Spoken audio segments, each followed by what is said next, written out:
국민의힘 지도부 입성을 노리는 후보들. 자, 어제 책임당원 분포 비율이 전체 30%에 육박하는 지역이죠. 대구 경북으로 달려갔습니다. 대구 경북의 민심을 잡기 위해서 어떤 이야기들을 쏟아냈을까요? 영상으로 보시죠. 새벽 종이 울렸네, 새 아침이 밝았네, 너도 나도 일어나 새 마을을 가꾸세.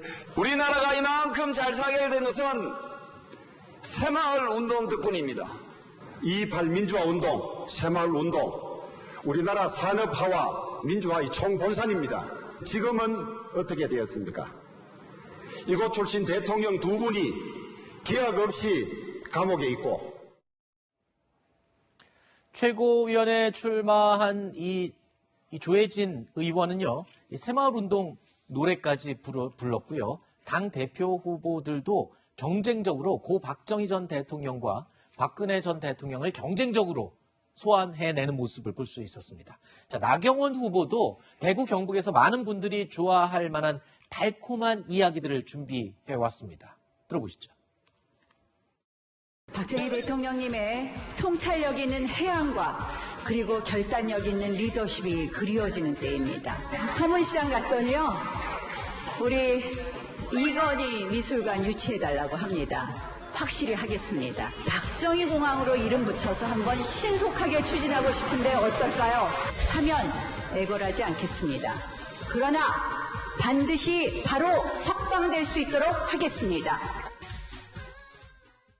자, 아무래도 대구 경북 지역이라고 한다면 고 박정희 전 대통령에 대한 향수가 짙게 남아있는 지역이니만큼 당 대표나 최고위원 후보들 지역 맞춤형 이야기를 준비해 가서 민심에 호소를 한 것, 감성적인 부분에 호소를 한 게 아니냐, 뭐 이렇게 보이는데 어떻습니까? 뭐 얘기할 수 있는데 네. 대비가 되잖아요. 이준석 후보하고. 네. 이준석 후보는 미래를 얘기하고 있는데 네. 이 걸출하신 네 분의 그 후보들은 과거를 얘기하고 있단 말이죠. 네.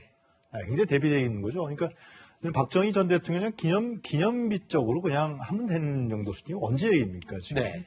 그 정도 수준에서 머물러야지 다시 또 몇십 년 전에 박정희 전 대통령을 소환하고 네. 또 탄핵으로 그하고 권위주의 체계에 폐쇄적 답습을 했던 박근혜 전 대통령을 또 다시 불러들여서 네. 자신들의 표로 삼으려고 했던 부분들 같은 경우는 이 사람들은 과거로 가고 있고요. 이준석 후보는 탄핵에 대해서 정당하다. 미래를 얘기하는데 네. 아주 대비되는 거죠. 저는 격차가 더 벌어질 것 같습니다. 네. 자, 어제 방송에서요, 저희도 이 박근혜 전 대통령 사면 이야기가 분명히 언급될 것 같다. 언급될지도 궁금하다. 뭐 이런 얘기를 잠시 했었는데 언급이 결국 됐습니다. 앞서 들으셨지만요, 주호영 후보는요, 이 대통령 두 분이 기약 없이 감옥에 있다면서 전직 대통령들에 대한 동정론을 자극했습니다. 역시 나경원 후보도요, 사면을 애걸하지 않겠다 면서도 반드시 바로 석방될 수 있게는 하겠다 라면서 사면 문제를 전면에 내세우기도 했습니다. 이쯤 되면 돌풍의 주인공이자 각종 여론조사에서 1위를 차지하고 있는 이준석 후보는 그러면 어떤 말을 했을지 궁금한데요. 이 후보 박근혜 전 대통령의 탄핵이 정당하다라고 말을 했습니다. 자, 세상의 중심에서 사랑을 외치다라는 외국 영화 제목이 잠깐 떠오르는데 이준석 후보는요, 보수의 상징인 TK에 가서 그것도 대구 경북 민심을 좀 거스를 만한 내용을 외쳤습니다. 박근혜 전 대통령의 탄핵이 정당하다. 글쎄요, 어떤 전략인가. 다른 후보들하고 완전히 대비되는 얘기거든요. 승부수가 완전히 통했다고 생각을 합니다. 네. 조금 전에 말씀하셨던 것처럼 다른 후보들은 이 지역에 어찌 보면 그 과거의 전직 대통령들에 대한 향수를 자극하는 데 주력을 했다면 이준석 후보 같은 경우는 미래를 얘기한 것이고요. 그리고 사실 탄핵의 강을 정확하게 건너지 못하면 정권 창출이라는 게 사실상 불가능하다는 거. 그 지역에서는 표를 얻을지 몰라도 정권을 다시 가져오는 데는 이 탄핵 논의 자체가 네.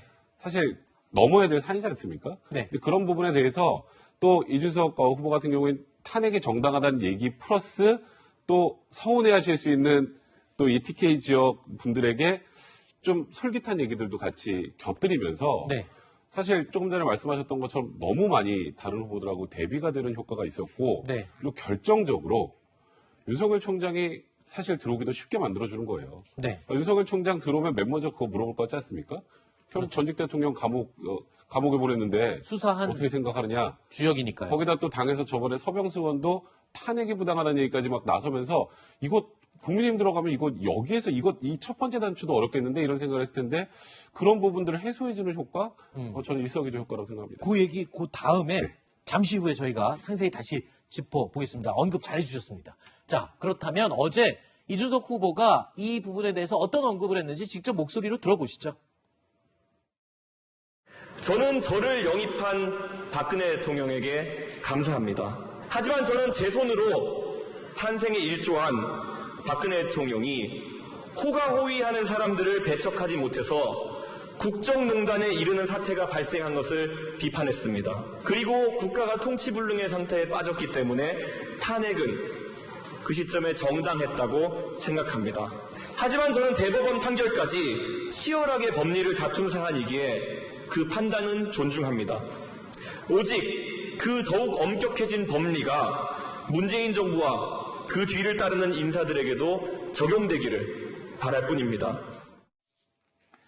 자, 이준석 후보의 발언을 곰곰이 뜯어보면요. 박 전 대통령 탄핵이 정당하다라는 말에 대한 보완 장치들이 곳곳에 숨어 있습니다. 자, 그러니까 일단 본인을 영입한 박 전 대통령에 대한 감사의 인사는 분명히 있지 않았고요. 또 이 탄핵 원인으로 호가호위하는 사람들을 배척하지 못했다라면서 바로 최순실 씨를 겨냥을 했습니다. 거기에다가 법이 엄격히 적용됐다는 것을 강조한 다음에 이 법이 문재인 정부에게도 적용이 돼야 된다라면서 현 정권을 겨냥하는 듯한 발언도 잊지 않고 넣었습니다. 자, 최근에 민주당 송영길 대표가 윤석열 전 총장 가족 비리에 조국 전 장관 수사 기준을 적용해야 한다는 발언을 했었죠. 이 말을 그대로 모방해서 갖다가 적용한 게 아닌가 이런 생각이 들기도 하는데, 자, 이준석 후보 같은 경우에는요, 메시지가 여기서 끝나지 않았습니다. 가장 뜨거운 감자 가운데 하나죠. 윤석열 전 총장의 입당 여부에 대해서도요, 이런 주장을 이어갔습니다. 탄핵에 대해서 이야기한 제 복잡한 입장이 정치적으로 공존할 수 있다면 우리는 큰 통합을 이룰 수 있다고 확신합니다. 박근혜 대통령에 대한 수사를 지휘했으나 문재인 정부의 부패와 당당히 맞섰던 검사는 위축되지 않을 것입니다. 그리고 더 큰 덩어리에 합류하여 문재인 정부에 맞서는 것을 주저하지 않을 것입니다. 자, 이번 이야기도 다시 한번 정리를 해보겠습니다. 자, 탄핵을 인정해야 박 전 대통령 수사를 지휘했던 바로 윤석열 전 총장이 국민의힘에 합류할 수 있다라는 점을 염두하고 한 발언 같은데요. 대권 출마를 할 수 있다. 이런 뜻이 될 것 같습니다. 한마디로 박근혜 전 대통령의 정치적 고향이자 향수가 짙은 대구 경북에 박 전 대통령 탄핵을 인정하고 박 전 대통령을 수사한 윤 전 총장을 좀 품어달라. 이런 메시지를 던진 게 아닌가. 다른 후보들은 모두 대구 경북의 민심에 감성적으로 호소를 할 때 이준석 후보 같은 경우에는 차별화를 두면서 앞으로 영입할, 앞으로 들어올 윤석열 전 총장에 대한 입지까지도 다져놓는 그런 영리한 선택을 했다. 이런 말을 하는 사람도 있더라고요. 예. 그 영리라는 단어가 딱 여기에 딱 들어맞는다고 생각하는데요.